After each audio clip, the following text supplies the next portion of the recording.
state capitalism. Yes. What is it that makes today's business titans better than the oligarchs of the 90s? The mere fact that you know them and trust them. I have known both. The difference is, You were not president then. I was Prime Minister then, and I became President in 2000. Yes. I knew them all, And? and I worked with all of them. And? The point is not to crack down on some, But that is what happened. or twist their arms or any other body parts. Absolutely not. Do you know what really matters? It is keeping them away from running the country, from influencing political decisions. It is clear that both then and now, everybody was and is looking to make moves and lobby their own interests. The difference between the 1990s or 2000s and today is that they used to directly influence the decisions made by the state on internal, economic, and even foreign policy matters, as well as security issues. A modern CEO does not enjoy this privilege. But do they try to? Not anymore, actually. They have realized that it is impossible and do not even bother trying. Did you make that clear? They are struggling to protect their interests.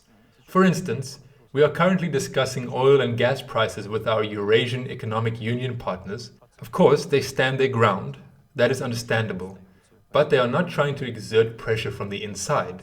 They simply clarify their position, providing arguments to prove they are right. But this refers to a very limited segment of their practical interests. This is natural. And what about all these active state intervention in the economic sphere over the recent years? Look at all these state corporations established in those years of affluence. In the second half of the 2000s, when there was windfall cash that could be put to use. This is not true. There are different assessments regarding the state's involvement in the economy. They vary. Some believe that the state's intervention in the economy is excessive. Others believe it is normal.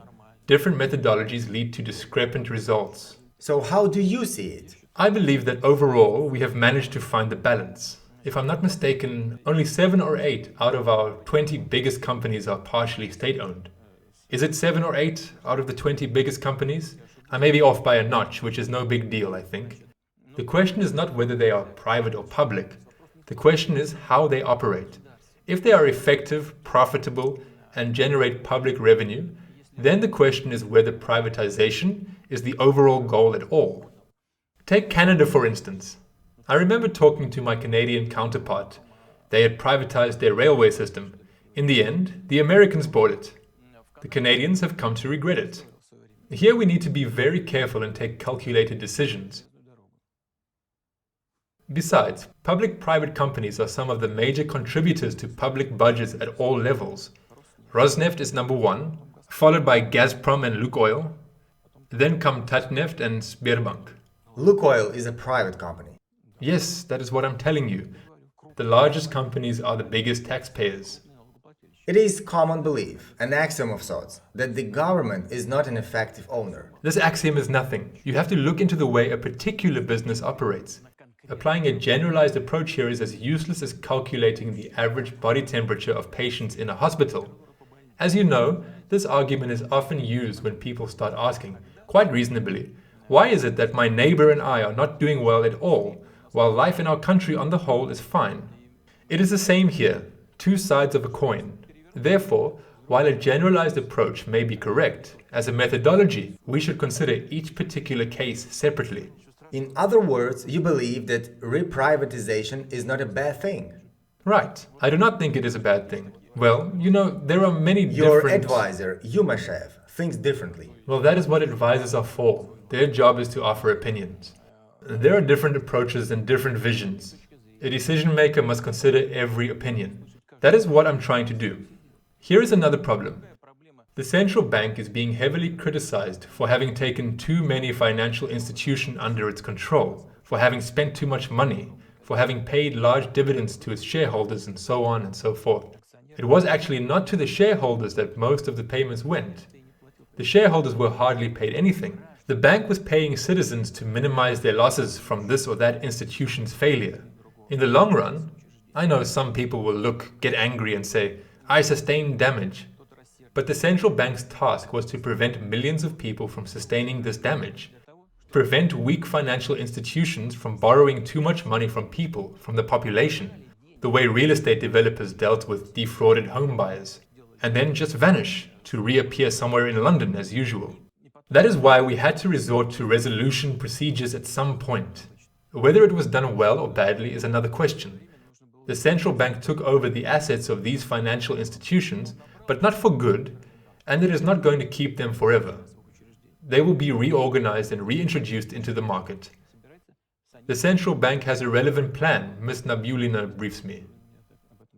Speaking of profits, how do you match a public corporation status and its top management's free market salaries? They do not match well. When they are paid They do not, I agree with you. 1 million a day. Listen, I find this outrageous myself, honestly. Now, Mr. Putin, I will reply, many things are not as simple as they might seem at first.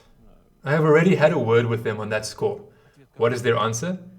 They hire many foreign specialists who work effectively and are worth something on the market, on the international labor market, that is.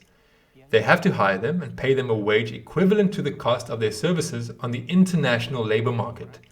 But if they are to be paid this amount, their bosses are entitled to be paid more. Do you know where else this happened?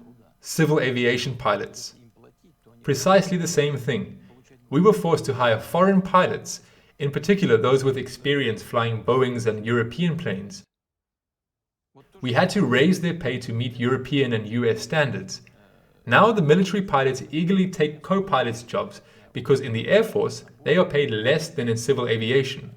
This distorted the labor market, affecting the defense ministry. And we are seeing the same here. now, Mr. Putin, how much are airplane pilots paid? 500,000 a month? The second pilot gets something around 300,000, 350,000 rubles, I believe. While a top manager gets 1 million a day, mind you, a day. Now this seems a little bit too much. I do not know about the daily rate, but it does look a bit too much, I agree. As far as foreign specialists are concerned, there is something...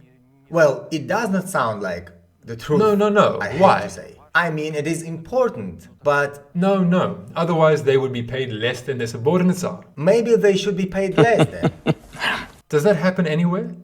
Should we be the exception? It does not work like that anywhere in the world. Really? Fine then. But, honestly speaking, I find this annoying and preposterous. I agree. They have to be more modest. Yes, that's true. Fine then. I fully agree with you. Perfect.